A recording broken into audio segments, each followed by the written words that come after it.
Vamos lá então. Que a nossa reunião possa transcorrer em clima de muita tranquilidade, de muita harmonia. Que todos aqui presentes nesta noite possam aproveitar esses ensinamentos e que possamos sair daqui reabastecidos de conhecimento, de bons fluidos, e que a nossa reunião transcorra com muita tranquilidade e que o nosso irmão que fará uso da palavra seja intuído e ajudado pela espiritualidade, que com certeza está aqui nesse trabalho conosco. Graças a Deus e que assim seja. Com vocês, Sandro Veras, falando sobre ideias inatas.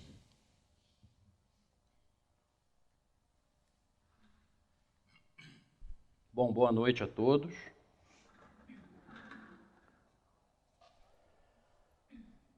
Hoje não está tão frio, né? Hoje está gostoso, né? Pelo menos aqui no centro. Estava comentando ali atrás na chácara, estava gelado, mas aqui estava gostoso, está 18 graus, né? Então a gente já começa a sair de casa, a fé aumenta, né? A gente já se sente mais forte, né? Mais preparado para enfrentar o suposto frio que vai chegar. Mas a hora que a gente sair vai estar mais frio, né? Isso é certeza de uma ideia, né?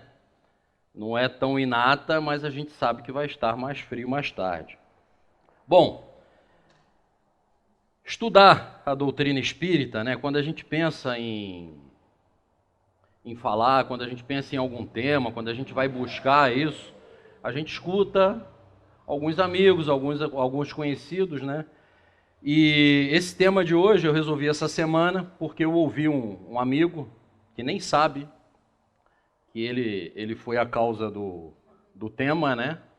Eu estava ouvindo um estudo dele que nada tinha a ver com o tema, mas a última pergunta, a última questão foi exatamente a última questão desse livro, né? Do Livro dos Espíritos e desse tema. E aquilo me chamou muita atenção. Por quê?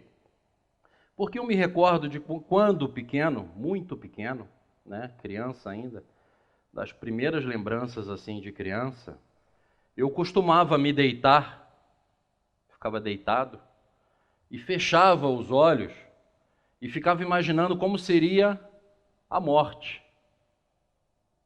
E isso eu já era bem pequeno, eu era pequeno, muito pequeno. E eu ficava imaginando como seria aquilo ali, como seria morrer. E eu fechava o olho e nada acontecia. Eu continuava sendo quem eu era. E aquilo me intrigava, porque eu achava curioso, né, e tentador a gente procurar saber como seria morrer, sendo que eu não tinha tanta certeza de que existiria a morte, né? Porque eu tentava imaginar, e isso ficou na minha cabeça durante muito tempo.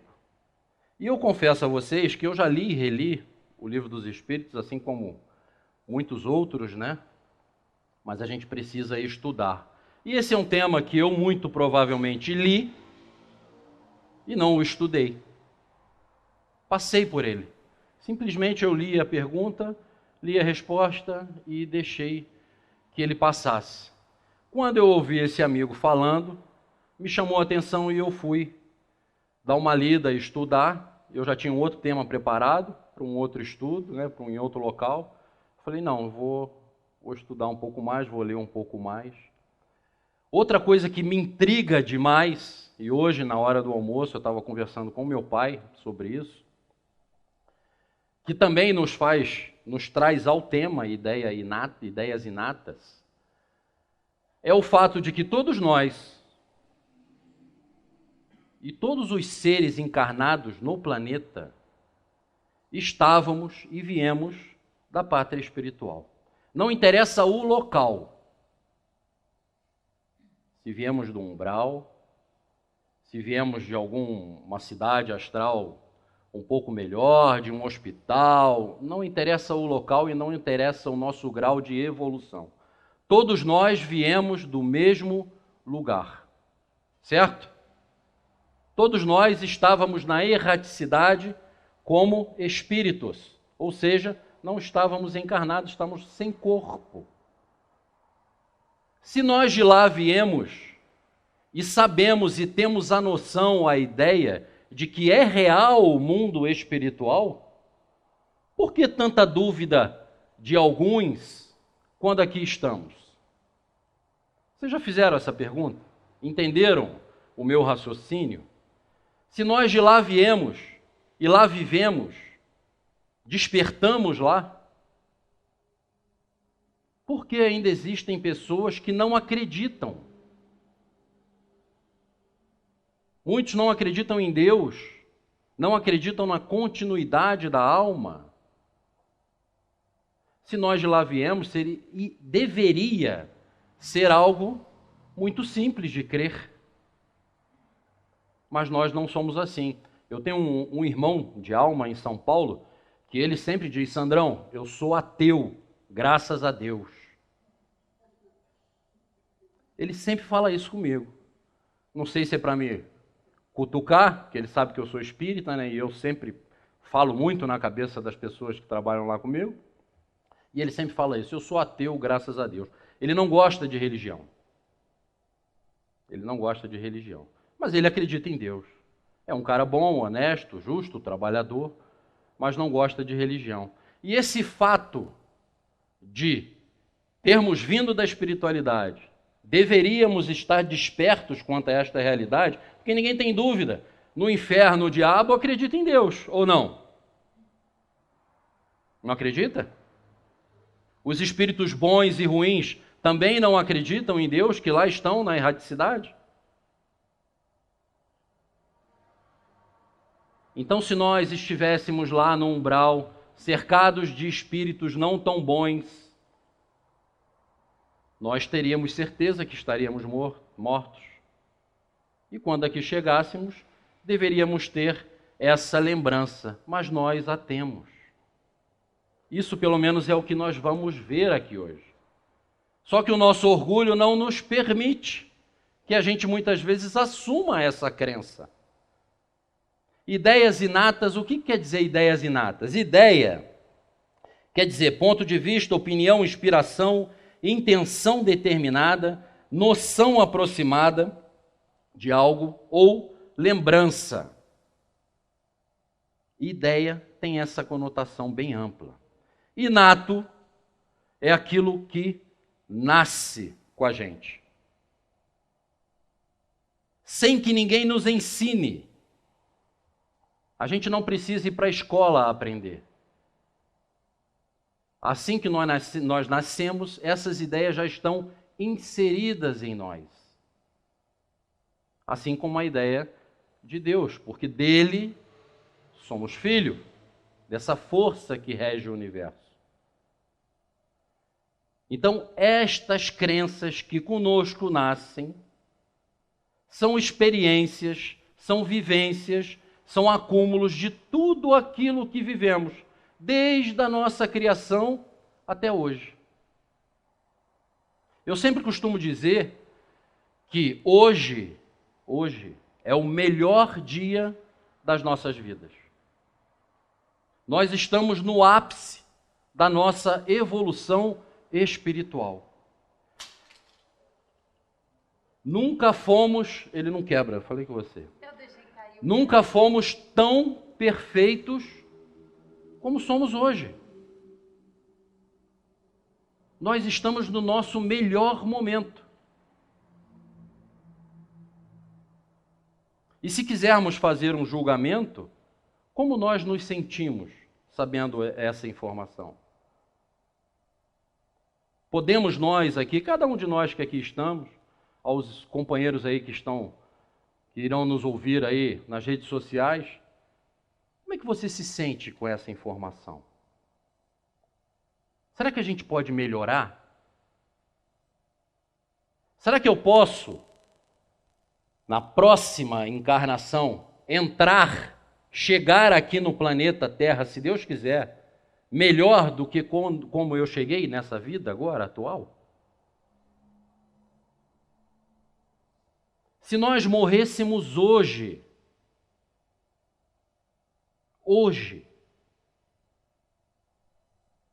será que teríamos bastante gente para lamentar a nossa morte? Estaríamos com as nossas tarefas cumpridas? Porque tudo isso, todas essas questões, todas essas perguntas, elas vão refletir no nosso início de vida na próxima encarnação. Não só na nossa chegada na pátria espiritual, mas na nossa próxima encarnação. O nosso comportamento hoje, o nosso trabalho, o nosso modo de pensar, tudo aquilo que fazemos, vai refletir obrigatoriamente na próxima encarnação. E nós podemos ou não levar dessa para outra alguma experiência. Vai depender daquilo que precisamos depurar. Porque para que serve a reencarnação? Para que serve cada nova vida? É como uma faculdade. Quem fez faculdade sabe que a gente vai lá, no primeiro semestre não, mas a partir do segundo a gente pode escolher as matérias. Então a gente monta o nosso plano de estudo na universidade. Quando a gente vai reencarnar, a gente também monta esse plano de estudo. Só que é um plano reencarnatório. E ali a gente coloca os nossos principais itens, aquilo que a gente quer melhorar, aquilo que a gente precisa aperfeiçoar. Algumas coisas que a gente esquece, alguém chega para a gente e fala, olha, você tem que encaixar esse negocinho, esse item aqui. E isso não obrigatoriamente quer dizer que a gente vai ter as mesmas oportunidades no mesmo nível social, na mesma família, na mesma cidade. As coisas mudam. Mas a gente traz aquela noção, aquela ideia do erro cometido ou do acerto que tivemos. Então, ideias inatas são lembranças, sensações que nascem conosco. E aí eu separei aqui algo bastante interessante.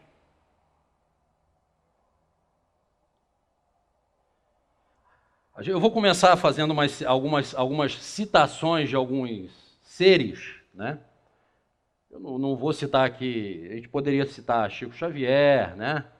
Que desde os 5 anos de idade já tinha o evangelho dentro dele, inserido nele. Ele já tinha a trajetória planejada, né? É um ser à parte. O Bacelli, que conviveu com Chico Xavier durante 25 anos, foi um dos poucos médicos que psicografava com o Chico Xavier, ele diz isso, que o Chico era uma coisa impressionante, né? E ele, inclusive, lançou um livro com algumas cartas que o Chico trocava com ele, conversavam muito, né? E ele diz que aos 5 anos de idade o Chico já era evangelho puro. Então, alguém passou aquilo para ele com tanta força, já nasceu com aquilo. Então ele já tinha a ideia inata do que iria ser, do que iria perseguir, do que deveria fazer. Aquilo estava inserido nele. Ele não precisava estudar para isso. Bastava que alguém o direcionasse. E aqui eu trouxe alguns exemplos para a gente ter mais ou menos uma ideia do que quer dizer essa ideia inata. Então, uma reportagem no Diário do Estado ele aponta as 10 crianças mais inteligentes do mundo.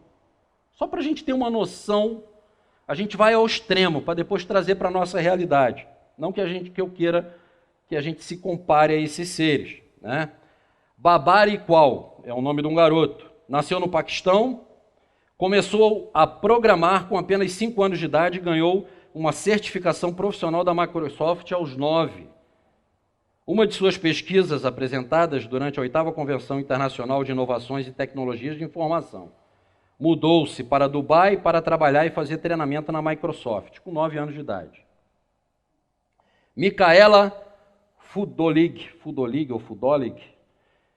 Essa jovem nasceu nas Filipinas com capacidades mentais de um verdadeiro gênio. Conquistou seu primeiro diploma, uma graduação em Física na Universidade das Filipinas com 16 anos de idade. 2 anos depois, concluiu o mestrado na mesma instituição. Gabriel Si Nasceu nos Estados Unidos e aos 8 anos de idade conquistou a pontuação máxima num teste aplicado a estudantes para o último ano do ensino médio. Aos 10 anos já realizava testes com receptores de medulas T no Centro de Pesquisa de Câncer. Aos 10 anos de idade. Aos 11 ganhou medalha de prata em uma competição de biologia sintética, promovido pela MIT. Em 2011, foi eleito um dos 10 maiores inventores do ensino médio dos Estados Unidos. Atualmente faz cursos avançados na Universidade de Washington. 11 anos o garoto. E aqui outro exemplo, a Kriti Jarval. Nasceu na Índia, ficou famoso por ser muito habilidoso com física. Apesar de nunca ter estudado medicina, fez a primeira cirurgia com 7 anos de idade. Então imaginem vocês, aos 7 anos de idade ele fez uma cirurgia. Se eu não me engano, esse é um caso do garoto que fez uma cirurgia na mão de uma outra menina que estava com a mão, ela tinha a mão, eu li isso hoje, mas não guardei porque eu separei isso aqui. A menina tinha uma mão muito fechada, assim, por um problema genético, e aí o garoto, muito novo, falou, não, eu vou te curar, vou te operar. Ele foi, operou a mão e ela voltou a movimentar. Se eu não me engano, deve ter sido esse garoto. Ingressou na universidade, atualmente escreve livros e trabalha na cura do câncer. Então, esses seres nasceram com a ideia inata do que já deveriam fazer, eles já tinham aquilo dentro deles. Era uma força maior. Todos nós a temos. Só que não de uma maneira tão elevada. Se a gente pegar a passagem lá em Mateus 6, 19 e 20, Jesus nos deixou uma passagem. Ele diz o seguinte: não acumuleis tesouros na terra, onde a traça e a ferrugem tudo consomem, e onde os ladrões minam e roubam. Mas acumulai tesouros no céu, onde nem a traça nem a ferrugem consome, e onde os ladrões não roubam. Então vejam vocês que Jesus, todas as passagens, tudo aquilo que Jesus deixou de ensinamento, tudo aquilo que nos foi trazido, transcrito, colocado ali no papel, nos traz um ensinamento enorme. E se a gente for buscar tudo isso dentro da codificação, a gente encontra. Basta que a gente tenha vontade, interesse. E eu sempre digo isso às pessoas, isso não é fanatismo religioso, porque o Espiritismo nos dá uma direção de caminhada. Isso é importante para a nossa vida. A gente saber aonde caminhar, para onde ir, por que ir. Não é seguir sem nenhum destino, simplesmente porque alguém mandou a gente seguir. Existe uma lógica, uma razão. O mais fantástico dentro da doutrina espírita é que ela nos responde às perguntas. Não existem dogmas. Não existe. Isso é um segredo divino. Porque era como era tratado esses casos. Imaginem vocês na mesma família. A gente tem um irmão lá. Meu irmão nasceu com QI 160, 180. E eu nasci com QI lá normal, digamos aí uns 50. Não, Deus deu a ele essa capacidade, esse dom para ele usar. Que Deus é esse? Então Deus não é essa justiça toda. Se ele dá a um sem razão nenhuma e do outro não, tem alguma coisa errada? Por que um ser na mesma família nasce com problemas gravíssimos e o outro saudável?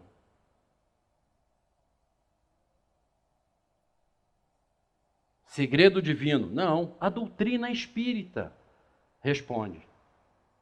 Nós estamos aí trazendo de outras existências, de outras vidas, algo a corrigir. Ou estamos nascendo com uma missão, com um dom que tem um destino. Eu me lembro que eu fui criado aqui na Carlos Éboli, atrás do Cavalo Preto ali, né? E eu me lembro que quando pequeno, éramos um grupo, eu fui criado na rua, brincando na rua, jogando bola, né? E do nosso grupo lá de rua, era eu, meus primos, mais alguns amigos, 2, 3 amigos. E eu me lembro claramente que 2 desses amigos, um gostava de construir. A gente fazia casa em árvore, meu avô trabalhava com obra, tinha empreiteira. No final da Carlos Zébro tinha uma montanha, não era uma rua aberta ainda, era pedra. Né? E ali a gente fazia casa na árvore, fazia prisão. E eu tinha um amigo, não vou falar o nome dele, porque ele é bem conhecido aqui, né, na cidade, talvez não goste de ser citado. E ele, tudo que era construção, ele fazia. Ele adorava, ele planejava, desenhava, ele fazia tudo. Hoje ele é arquiteto. E o irmão dele gostava de briga, de luta, de prender, ele fazia tudo isso. Se tornou policial, comandante de polícia, trabalhou no BOPE no Rio. Então esses 2, claramente eu me lembro, eles estavam já direcionados desde pequeno para a profissão que teriam, para a função que exerceriam na vida, porque era aquilo que eles gostavam e foi aquele destino que eles deram. Eu, por exemplo, não me recordo de querer algo com muita vontade. A vida foi me direcionando. Não sei se eu deixei passar alguma informação, né? Mas eu sempre tive essa maior dificuldade. Então eu sempre me deixei meio que levar. Mas a gente tem outras qualidades e outros milhares de defeitos, né? Então a gente sabe, como Chico Xavier já disse, que nós já vivemos séculos incontáveis e temos diante de nós o quê? Milênios sem fim. Quando a gente pensa nisso, chega a dar um desespero, né? Essa frase foi ela que me falou há uns 30 anos atrás, eu nunca mais esqueci. Porque quando a gente pensa que a nossa trajetória, tudo que vem, não tem fim, pelo menos a princípio, é o que a gente consegue imaginar, isso cansa a gente. E nós temos uma grande facilidade de imaginar, de projetar coisas ruins. Se eu me lembro bem, eu já falei disso aqui. Por que nós temos tanta facilidade de imaginar o caos, a guerra, a fome, o ódio, o rancor? Por que nós temos tanta facilidade de imaginar isso? E temos dificuldade, e a grande maioria, eu não vou dizer todo mundo, mas quase que na sua totalidade, se eu pedir para vocês, o que é a felicidade plena?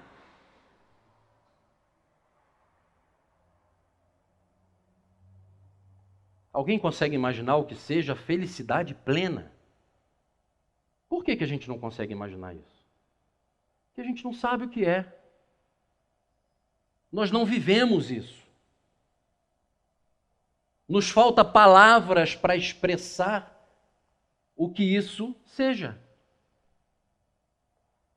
A gente só consegue expressar, identificar, fazer, projetar, pensar aquilo que a gente conhece. O que a gente não conhece, o que a gente não viveu, a gente não tem capacidade de imaginar. A gente pode imaginar o que seja felicidade, alegria, momentos de prazer. Claro que a gente imagina isso. Mas a felicidade plena, um mundo feliz, angelical, a gente não consegue. Agora a gente não deve se torturar por isso, porque nós estamos em processo. Estamos caminhando. Sabedores disso, o que a gente tem que fazer? Cumprir aquilo que aqui estamos para fazer. Não podemos ratear. Uma vez que a gente conhece a doutrina espírita, uma vez que a gente leu aqui, que nós precisamos ser bons, fazer o bem, ajudar o próximo, fazer a nossa reforma íntima, não dá para a gente recuar. Ah, não, agora eu não quero mais acreditar nisso aí. Perdeu. Não tem mais o que fazer. Temos que aproveitar. Olha, no Evangelho, lá em 1860, Pascoal diz o seguinte, ele pergunta e ele responde. O texto é enorme, eu tirei só um pedaço. O que é que o homem possui de verdadeiro? Tá? Verdadeira propriedade, Evangelho segundo o Espiritismo. Podem ir lá, tá? E ele mesmo responde: nada do uso do corpo, tudo do uso da alma. O que a alma usa? O que o corpo usa? O que Pascal está reforçando aqui para a gente? Está endossando Jesus. Ó, a inteligência, os conhecimentos e as qualidades morais. Tudo isso a gente leva com a gente. Todo o resto de uso do corpo, tudo que é material, nem o corpo físico nos pertence. A gente morre, acabou. Dependendo da maneira como morremos, tipo de doença, tem que enterrar rápido. Porque senão apodrece. Rápido, começa a feder. Temos que ser agradecidos à matéria? Muito. Mas ela não nos pertence, é empréstimo. Então, para que idolatrar o corpo? A beleza? Eu não digo que a gente deva ser desleixado, naturalmente, nem deixar de nos cuidar. Mas todo o excesso no material, a gente tem que procurar podar. Porque a gente, quando chegar na pátria espiritual, a nossa consciência é que vai fazer o nosso julgamento. Ninguém vai chegar para a gente e perguntar: quem foi você? Foi uma rainha? Você tinha muitas propriedades? Sua conta bancária como é que estava?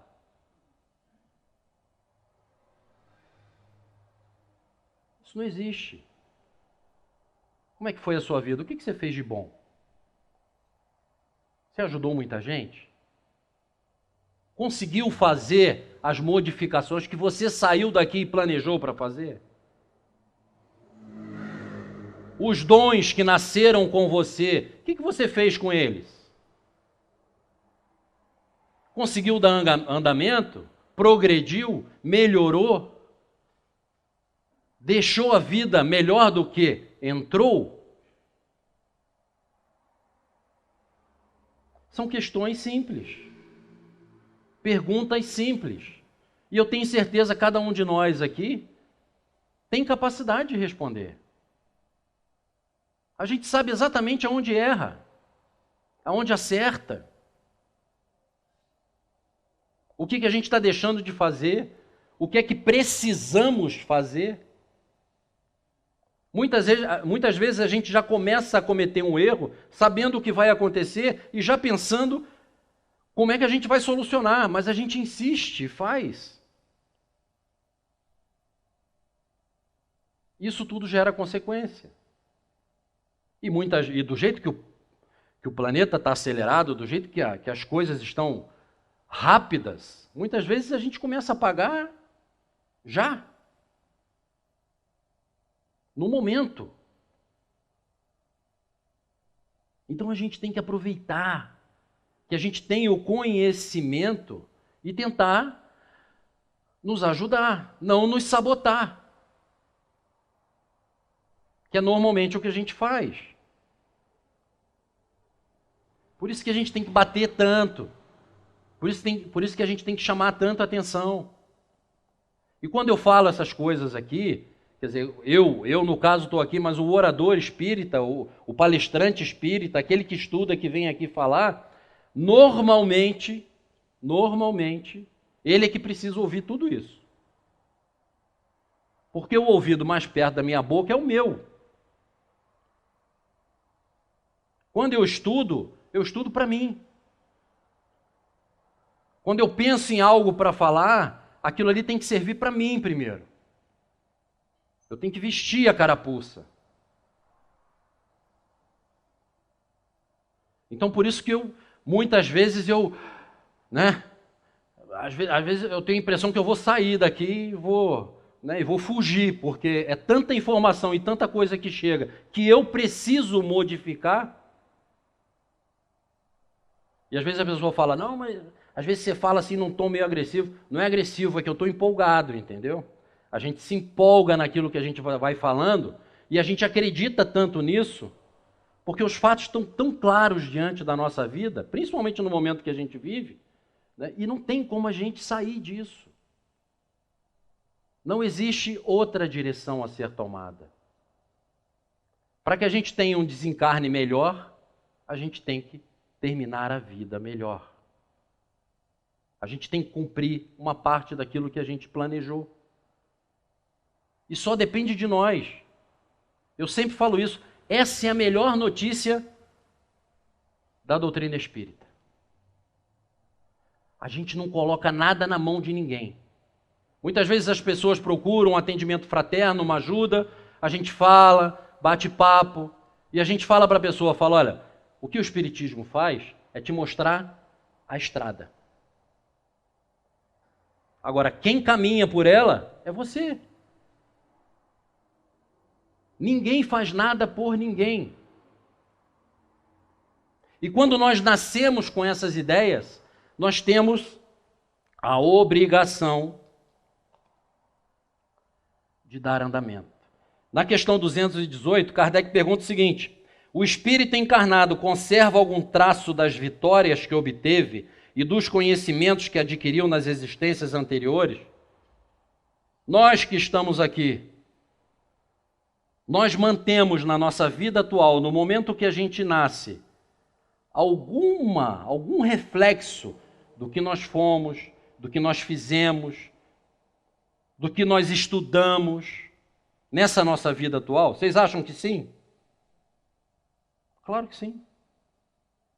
Nós somos o resultado disso. E os espíritos respondem: resta-lhe uma vaga lembrança que lhe dá o que chamamos ideias inatas, ou seja, aquilo que nasce com a gente, sem que ninguém nos ensine. Anteontem eu estava vendo um vídeo de uma menina, de uma russa, ela hoje está com 9 anos, se eu não me engano, 4 anos de idade, muitos devem ter visto, a menina fala 7 idiomas, e não é francês, português, não, ela fala alemão, mandarim, turco, russo, inglês.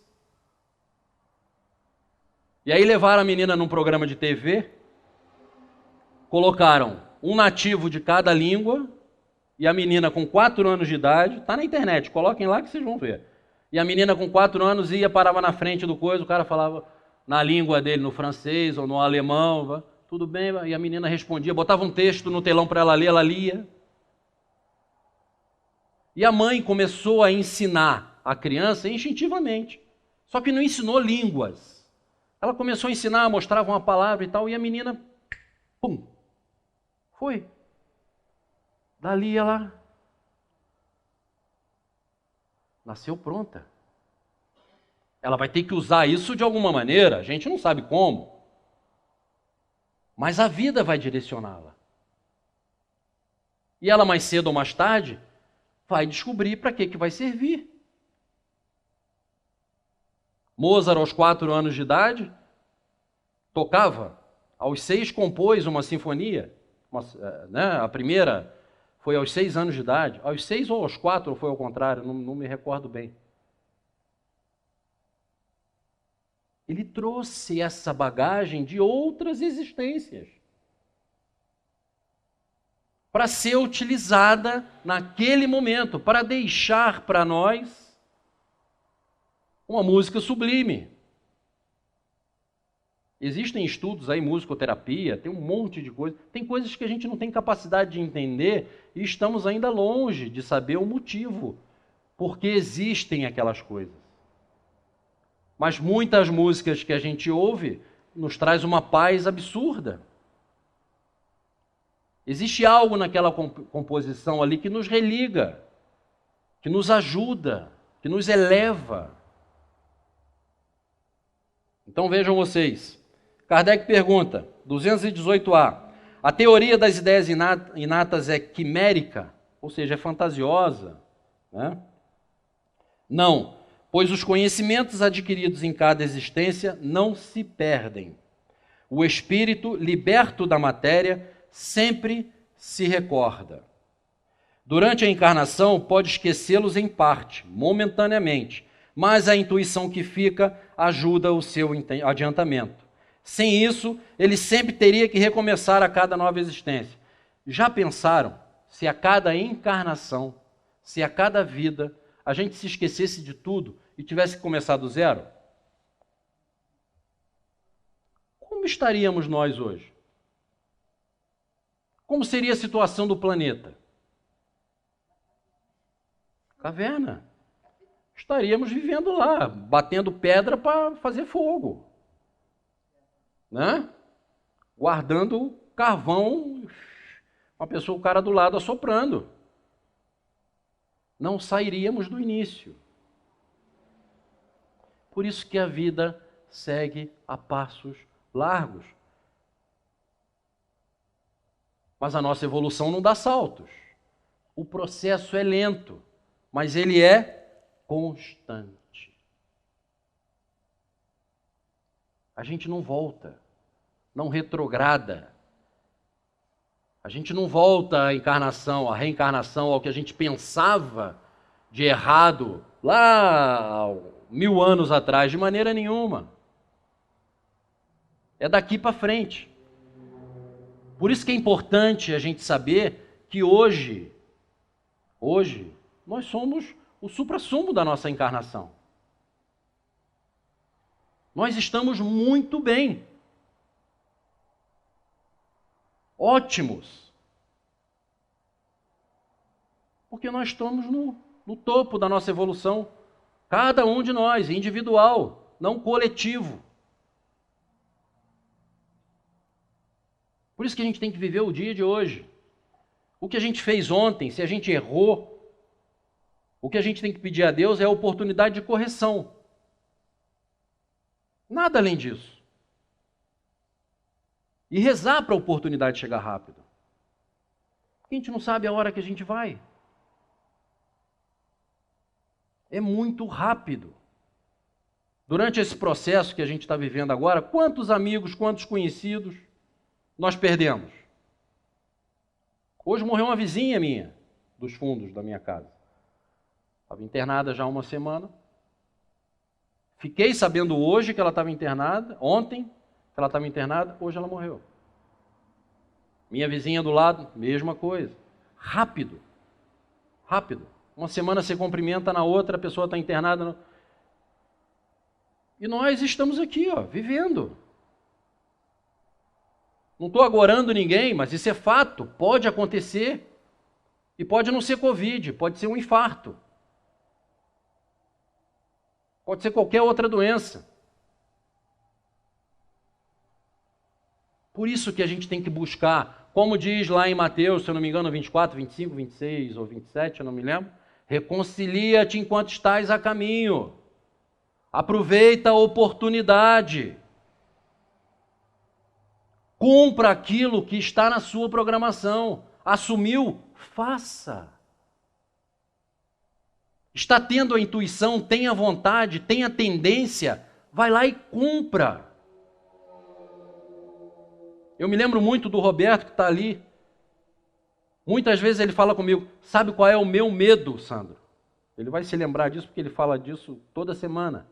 É chegar lá no mundo espiritual, alguém bater no meu ombro e falar, esquenta não, na próxima você acerta. E aí? Espíritas que somos, conhecedores, sabemos da nossa responsabilidade. Vamos deixar passar? E a gente escuta isso demais, né, dentro da doutrina, né? Isso aí eu vou deixar para a próxima. Será que na próxima a gente vai ter a mesma oportunidade? Tem uma questão aqui interessante. Deve então haver uma grande conexão entre as duas existências sucessivas, ou seja, saímos dessa vida, quando entramos na próxima, a conexão aqui é direta. O que eu errei aqui eu já começo a corrigir, eu já me recordo. Essa é a pergunta de Kardec. Essa conexão é mais próxima do que numa vida lá atrás? E aí os espíritos respondem: nem sempre tão grande como podias pensar, porque as posições são quase sempre muito diferentes. Entenderam? Essa conexão nem sempre é fácil, porque a posição na vida, normalmente, ela é muito diferente. E aí ele cita um item 216, em que Kardec pergunta o seguinte: um homem conserva em suas novas existências os traços do caráter moral das existências anteriores? Ele diz: sim, isso pode acontecer, mas ao melhorar-se, ele se modifica. Sua posição social também pode não ser a mesma. Se de senhor ele se torna escravo, suas inclinações serão muito diferentes e terias dificuldades em reconhecê-los. Entenderam a diferença? Rico e pobre, milionário e miserável, muito saudável e muito doente, Brasil, Japão, família feliz, família triste. As diferenças na vida, a encarnação, em cada encarnação, elas têm que ser distintas. Se eu fui, por exemplo, como ele cita aqui, um senhor, um fazendeiro, tinha escravos, maltratava os escravos. Na outra encarnação, eu vou ter que aprender o quê? A tratar bem as pessoas, a ser mais amável. Eu vou resgatar, eu vou passar por provas, expiações, dependendo do meu comportamento diante do fato. Será que eu vou nascer mais uma vez como Senhor? Ou eu vou nascer como escravo? Ou muito próximo lá? É isso que eles estão dizendo. A diferença é muito grande. Nem sempre tão grande como podias pensar, porque as posições são quase sempre muito diferentes. E no intervalo de ambas, o espírito pode progredir. Ou seja, no mundo espiritual, na erraticidade, o espírito também pode progredir. Nós podemos aprender muitas coisas. Eu estava vendo um estudo, e aí o rapaz fez uma pergunta, falou: as crianças que nascem hoje com uma grande capacidade para programação, para mexer em computador, essas crianças não viveram no planeta agora. Quer dizer, eles estão trazendo esse conhecimento de onde? Tudo que a gente vê aqui é muito novo. A gente está usando aí internet na velocidade que a gente tem o mundo na palma da mão há quanto tempo? 15 anos? Nem me lembro. Quando foi que surgiu aí o WhatsApp? Nem sei se tem isso. Né? Então vejam vocês. E a gente já não se imagina sem. Imagine hoje acabar com a internet. Tem gente que vai ficar louca. E essas crianças, de onde trazem esse conhecimento? E a gente sabe que o nosso mundo é uma cópia do que existe lá. Todas essas ideias, tudo isso partem de lá para cá. Então, naturalmente, que esses espíritos aprendem muita coisa no mundo espiritual. E aí trazem esse conhecimento. Surgem novas tecnologias, surgem novos carros, daqui a pouco tem carro voando, tem gente voando, já temos aí carro elétrico, A gente só não tem muito onde abastecer, né? Mas já existe carro elétrico. De São Paulo para cá tem 1 ou 2 postos, né, onde a pessoa pode abastecer. mas já existem, são caros, mas a tecnologia está aí, o mundo está correndo, está evoluindo. E esses espíritos vêm com ideias inatas, nascem com isso. Estão prontos. Agora, isso não quer dizer que aquilo que eles estão trazendo, eles vão colocar em prática. Por quê? Porque nós temos o quê? Livre-arbítrio. Né? Que muitas vezes nos ajuda, mas muitas vezes nos atrapalha. Na questão 219, qual é a origem das faculdades extraordinárias dos indivíduos que, sem estudo prévio, parecem ter a intuição de certos conhecimentos, como línguas, cálculo, e isso a gente já conversou. Eles dizem lembrança do passado, progresso anterior da alma, mas do qual ela mesma não tem consciência. De onde queres que elas venham? Os corpos mudam, mas o espírito não muda, embora troque a vestimenta. Somos sempre os mesmos. 220. Com a mudança dos corpos, podem perder-se certas faculdades intelectuais, deixando-se de ter, por exemplo, o gosto pelas artes? Kardec pergunta. Nascemos de novo, nova experiência, novamente na carne. Podemos perder algo? Deixar alguma coisa para trás? Os espíritos dizem, sim, desde que se tenha desonrado essa faculdade. Nascemos com uma oportunidade, um dom. Às vezes a pessoa nasce muito inteligente, como a gente acabou de ver. Será que na próxima ele vai ter a mesma oportunidade se ele não fez um bom uso dessa inteligência? Se ele usou essa inteligência para o mal, qual será a condição dele?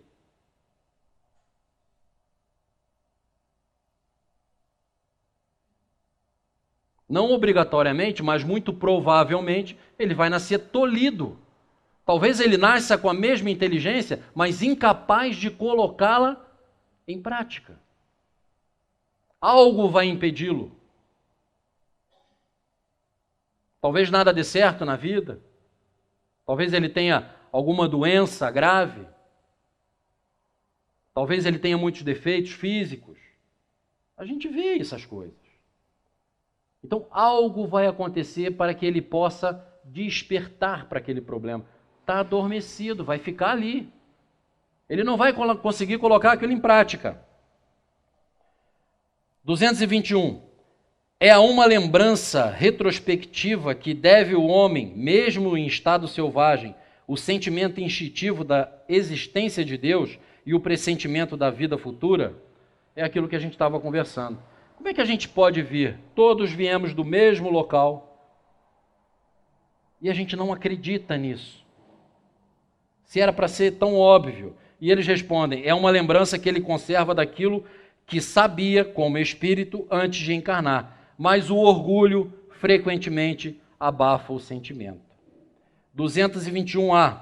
É a mesma lembrança que se deve em certas crenças relativas à doutrina espírita, que se encontram em todos os povos? E aí eles respondem, olha o que eles falam sobre a doutrina espírita. Esta doutrina é tão antiga quanto o mundo.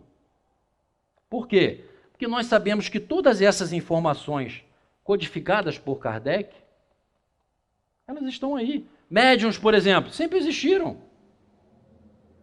O espiritismo não criou médiuns. Kardec o que fez foi estudar a mediunidade. Ideias inatas sempre existiram. O que Kardec fez foi estudar, perguntar, saber o motivo. Por que o cara nasceu assim e esse aqui é da mesma família, mesmo pai, mesma mãe, mesma criação, tudo igual? Por que são assim? Por que um é bom e outro é ruim? Por que um é milionário, tudo que faz dá certo, o outro é bom, sério, justo, trabalha igual e tudo dá errado? O que Kardec fez foi compilar tudo isso e trazer para a gente estudar. Para quê? Para facilitar a nossa caminhada. Imagina a gente ter que descobrir tudo isso sozinho. E aí ele diz, né? Essa doutrina é tão antiga quanto o mundo. É por isso que a encontramos em toda parte. E é esta uma prova de sua veracidade. O espírito encarnado, conservando a intuição do seu estado de espírito, tem a consciência instintiva do mundo invisível, mas quase sempre ela é falseada pelos preconceitos e a ignorância mistura a ela a superstição. Tem um caso do Chico Xavier, depois vocês podem dar uma olhada. Eu só quero ver aqui o nome do... se eu anotei aqui. Acho que é Moser. A lâmpada de Moser. Vocês conhecem esse caso do Chico? O Chico estava andando com duas amigas dele em Uberaba, e aí um senhor que tinha tido uma história, alguém tinha falado alguma coisa para ele conseguir enxergar algo dentro da casa dele com uma lupa. A história é mais ou menos essa, tá? Ele gostava muito do Chico Xavier, e ele viu o Chico Xavier com essas duas moças e falou: vou lá cumprimentar o Chico. Vou aproveitar a oportunidade e vou falar com ele, porque toda vez é muita gente perto. Aí ele foi, falou com o Chico, e o Chico olhou para ele e falou: você tem uma lâmpada dentro da sua cabeça. E ele ficou com aquilo e falou: uma lâmpada dentro da cabeça? Mas não é para você não. Essa lâmpada é para o mundo. E aí ele ficou com aquilo na cabeça e tal, o tempo passou, e ele, tentando saber que lâmpada é essa, ele um dia está em casa, parece que a irmã ou uma prima estava tomando um refrigerante numa garrafa de Coca-Cola, e aí o sol bateu e refletiu na água. E aí ele olhou e falou: já sei. Ele pegou a garrafa, botou água, botou 2 tampinhas de cloro dentro, abriu um buraco no teto, botou a garrafa metade para fora, metade para dentro. O sol batia ali e refletia com muita força, com a força de uma lâmpada de 60 watts, dentro da casa. E ele viajou vários lugares no mundo, as ocas de alguns índios utilizam, e aí ele conta, coloquem lá na internet, lâmpada de Moser. Mais de 27 países utilizam isso, tudo em área pobre. Crianças que não conseguiam estudar porque não tem energia em casa, nem de dia. Ele conta que uma cidade, eu não sei se é Colômbia, Bolívia, algo assim, as casas não tinham nem janelas, só portas. E as crianças para estudar tinham que sair de casa. Todos utilizam esse método. Uma garrafa, ele coloca ensina inclusive como fazer, tá? Ele coloca 2 tampas de cloro ou água sanitária, que é para a água não ficar verde. Dura 20 anos. Só funciona de dia. Mas para quem não tem energia elétrica em casa, ilumina muito. Cada garrafa é uma lâmpada de 60 watts, mais ou menos. Então vejam vocês como as coisas são. Ele nasceu com isso. Ele veio com a ideia pronta, preparada. Alguém teve que... Talvez o Chico ali tenha sido, né? Deu um empurrão, fez ele ficar pensando, né? Até que ele viu a irmã e dali deu início. Então vamos aproveitar aí o que vem com a gente, né? As nossas intuições, os nossos dons, as nossas lembranças, aquilo que a gente acha que deve fazer, e vamos colocar em prática. Ah, mas será que eu devo fazer? É fácil a gente chegar a essa conclusão. Devo ou não fazer? Sabe qual é a pergunta que tem que fazer? É bom ou é ruim? É bom? Faça. É ruim? Vai prejudicar alguém? Não faça. Simples. Não tem mistério. Vai ajudar? Bota em prática. Vai atrapalhar? Recua. A gente tem essa capacidade. Muita paz a todos. Até o próximo encontro, meus amigos.